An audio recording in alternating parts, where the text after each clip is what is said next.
Saya divonis oleh psikiater mengidap anxiety, gelisah yang berlebihan kan ya. Kemudian saya selalu merasa cemas kalau bertemu banyak orang, takut pergi sendiri. Tetapi Quran surah Al-Anbiya 83, alhamdulillah kecemasanku berkurang. Pertanyaannya, bagaimana caranya supaya anxiety itu tidak pernah kambuh lagi? Gini, Quran surah ke-51 ayat 49. Wa min kulli syai'in khalaqna zawjaini la'allakum tadhakkarun. Segala hal itu aku ciptakan, kata Allah, berpasangan supaya engkau sadar cuma aku yang tidak punya pasangan. Sehat lawannya apa, Bu? Sakit. Senang lawannya apa? Sedih. Gelisah lawannya apa?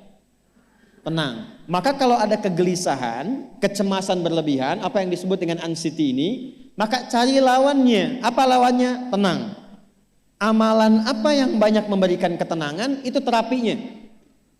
Apa dalam Quran ayat-ayat dan amalan yang membantu menghadirkan ketenangan? Satu, saya tulis cepat.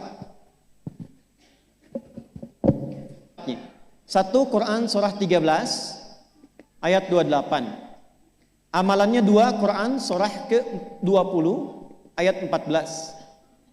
Tiga, Quran surah ke-4 ayat 103. 4, Quran surah ke-15 ayat 9. 5, Quran surah ke-54 ayat ke-17, 22, 32, 40. Ini untuk anxiety atau kecemasan berlebihan.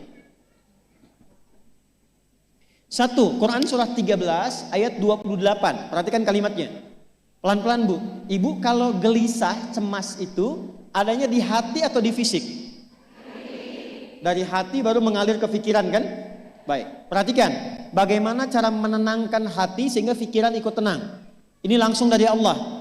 Ala bidzikrillahi tatma'innul qulub. Kata Allah, ala, yakinkan pada dirimu.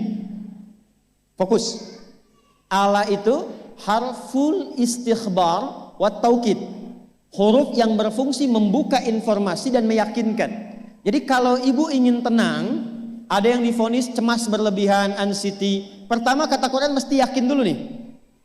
Lawan itu yakinkan pada diri. Bidzikrillahi, dengan banyak meningkatkan zikir kepada Allah, tatmainnul qulub, dampaknya ke hati memberikan ketenangan. Jadi rumus cepat menghilangkan kegelisahan, obat yang pertama kata Al-Quran, zikrullah. Apa obatnya? Amalan zikrullah ada 4. Amalan zikrullah ada 4. 1, saya lompat dulu ke yang paling cepat, yang paling gampang, yang paling mudah. Quran surah ke-4 ayat 103. فَإِذَا قَضَيْتُمُ الصَّلَاةَ فَاذْكُرُوا اللَّهَ. Maka jika engkau telah tuntas mengerjakan salat, berzikirlah kepada Allah. Ibu kalau sudah salat ada zikir?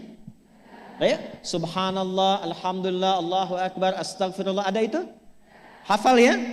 Itu yang paling gampang. Kalau sedang cemas, keluarkan zikir pertama dalam bentuk kalimat thayyibah. Apa kalimat pertama yang dibaca setelah salat? Bukan. Astagfirullah.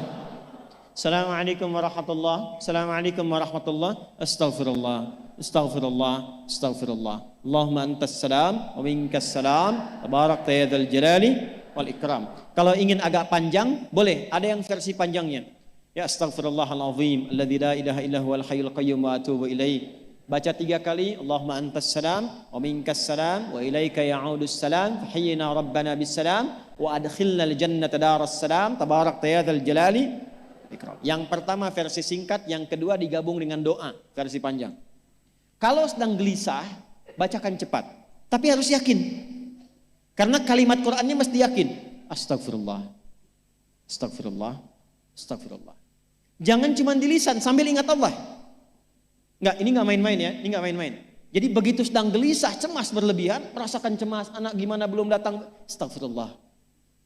Tapi sampaikan ke jiwa, ingat Allah, astagfirullah. Astagfirullah. Sampai terjadi perubahan dalam hatinya, merasakan ketenangan. Astagfirullah, astagfirullah. Kalau itu belum tuntas, ambil wudhu. Amalkan yang kedua, Quran surah ke-15 ayat yang ke-9. Inna nahnu nazzalna dzikra wa inna lahu lahafidhun. Dengan keagunganku aku turunkan Al-Quran itu sebagai zikir. Nah, Quran disebut oleh Allah sebagai zikir. Di antara fungsinya memberikan ketenangan pada jiwa. Ibu kalau sedang cemas, istighfar, masih ada sisanya wudu, ambil mushaf menghadap kiblat. Baca, Bu. Apa yang terjadi? Nanti akan terjadi Quran surah ke-8 ayat kedua. Saya belum tuliskan karena ini detailnya. Innamal mu'minuna alladzina idza dzukirallahu wajilat qulubuhum wa idza tuliyat 'alaihim ayatuhu zadathum imana wa 'ala rabbihim yatawakkalun. Sepanjang ada insan beriman, kata Allah, dia dibacakan kepadanya Quran atau bahkan dia membaca sendiri, akan ada getaran pada jiwanya, meningkat imannya, tersambung hubungannya dengan Allah. Yang paling dahsyat, ibu ambil wudu, buka mushaf, baru dibuka mushafnya, kok tiba-tiba ayatnya sesuai dengan apa yang kita rasakan. Kadang terjadi begitu. Lu tiba-tiba ibu baca aja ibu baca. Tapi bacanya bukan cuma di lisan, sambungkan lisan dengan kolbu. Kalau tahu, cari surat-surat yang sesuai dengan kebutuhan. Misal, maaf ya Bu ya, ada yang menganggap misalnya ibu nggak punya kelebihan, ditinggalkan oleh teman, dikecilkan bahkan oleh pasangan sendiri, buka surat Ad-Duha, buka surat Al-Insyirah. 2 aja dulu. Baca dengan tulus, mengalir ke hati. Begitu ibu bacakan Wad-Duha, Wal-Laili idza saja, ma wadda'aka rabbuka wa ma. Perhatikan, rasakan surah itu diturunkan untuk ibu. Karena begitulah cara baca Quran. Kata para ulama, kalau kita ingin merasakan kenikmatan baca Al-Quran, rasakan saat baca surat itu diturunkan untuk kita.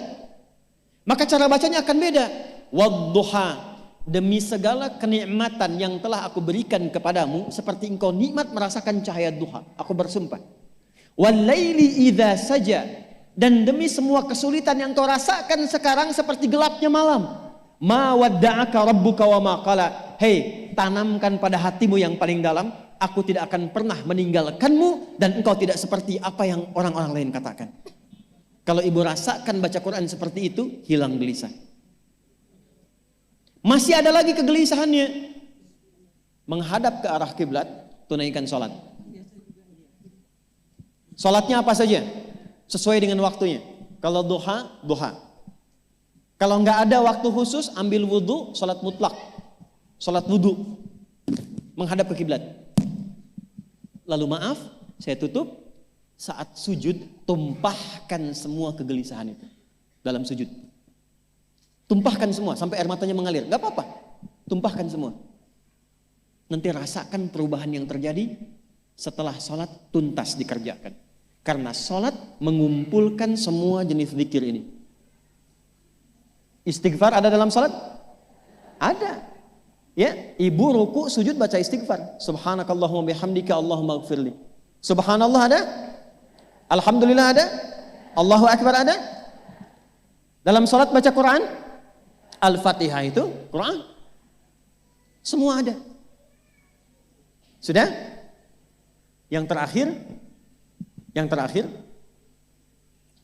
biasanya kalau sudah selesai sholat, ketenangan awal itu muncul. Tapi setelah itu kadang-kadang muncul lagi, kalau belum tuntas semua. Maka praktekkan isi surat Al-Insyirah. Ini penutupnya. Inna ma'al usri fa inna ma'al usri. Apa artinya insyirah? Insyirah itu suasana hati yang lapang, selapang-lapangnya seakan-akan gak ada beban lagi. Maka kata Allah, kalau hatimu ingin lapang dan tidak pernah merasakan ada beban lagi, maka perhatikan. Alam nashrah. Hei, masa engkau merasa cemas, gelisah dan berlebihan hanya karena masalah yang sekarang kau hadapi? Bukankah dulu banyak ribuan masalah yang telah aku selesaikan? Jadi kalau ibu mengalami masalah sekarang, jangan sampai larut sedih dengan masalah yang sekarang. Yakin dulu pun banyak masalah selesai juga. Alam nashrah, Lalu apa yang harus dilakukan? Kata Allah, seberat-beratnya beban, tanamkan keyakinan pada jiwamu. Inna ma'al usri, semua ini pasti selesai. Pasti ada solusinya. Pasti selesai. Inna ma'al usri yusra itu bahasa singkatnya begini, pasti selesai. Pasti tuntas. Yakin Allah sudah jamin pasti tuntas. Jelas? Jadi kalau sedang punya persoalan, yakinkan pada diri kita masing-masing, ini pasti selesai. Insya Allah ada solusinya. Gak mungkin Allah titipkan kalau saya tidak sanggup menjalaninya. La yukallifullahu nafsan illa, maka lakukan yang ini dan secara kontinu. Terapinya ini aja. Terapinya ini aja. Gelisah lagi, zikir lagi. Gelisah lagi, buka Quran. Sampai itu hilang, tapi itu tidak akan pernah hilang kalau ibu gak yakin bisa mengatasinya. Karena itu hurufnya dibuka dengan ala, yakinkan, itu hilang. Jelas?